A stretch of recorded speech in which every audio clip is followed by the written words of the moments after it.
لاہور سے خاتون پوچھتی ہیں کہ کیا نماز تسبیح باجماعت پڑھی جا سکتی ہے؟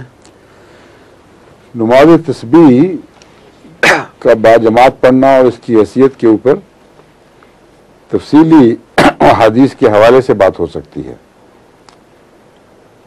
نماز تسبیح حضرت صلی اللہ علیہ وسلم نے کب اور کیسے ادا فرمائی، اس کے اوپر آپ اپنے علماء سے کہیں کہ مکمل تحقیق کر کے مجھے اطلاع دیں، کیونکہ یہ ایسی بات نہیں ہے جو اچانک سوال کے جواب میں از خود تفصیل سے بیان کی جا سکتی، کیونکہ تفصیلی نظر رکھنے کی ضرورت ہے، احادیث کے حوالے سامنے ہونے کی ضرورت ہے، اس لیے انشاءاللہ میں بعد میں بتاؤں گا۔ لیکن بعض تسبیحات کی نماز تسبیح کے نام پر نہ صرف یہ کہ سنت نہیں ہے، بلکہ بعد کے علماء کی بنائی ہوئی فرضی باتیں ہیں، اور اس کے نتیجے میں امت کو مختلف قسم کے جاہلانہ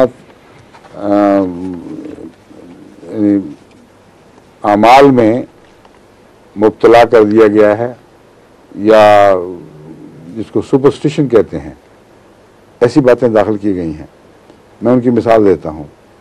ایک ایسی ہی نماز تسبیح افریقہ کے ایک فرقہ، کیا ہے وہ نام اس کا؟ تیجانی فرقہ میں ایجاد ہوئی اور رواج پا گئی ہے۔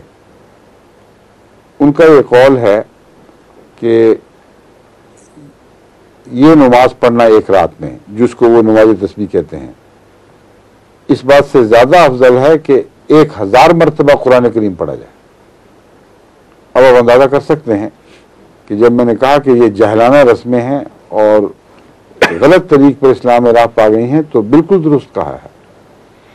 کیسی بیہودہ اور لغو بات ہے کہ ایک رات کی نماز تسبیح 1000 مرتبہ قرآن کریم پڑھنے سے بہتر ہے۔ بس یہ وہ رسوم ہیں جو نماز تسبیح کے نام پر یا بعض اور بظاہر اچھے نوافل کے نام پر بعد کے زمانے کے علماء نے یا صوفیاء نے اسلام میں داخل کی ہیں، ان سے پرہیز لازم ہے۔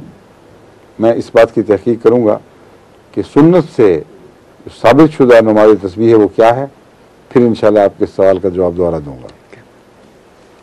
وقت جب ہوگا تو بتا دینا مجھے، یہی خاتون پتہ ہے نا آپ کو کب ہوگا۔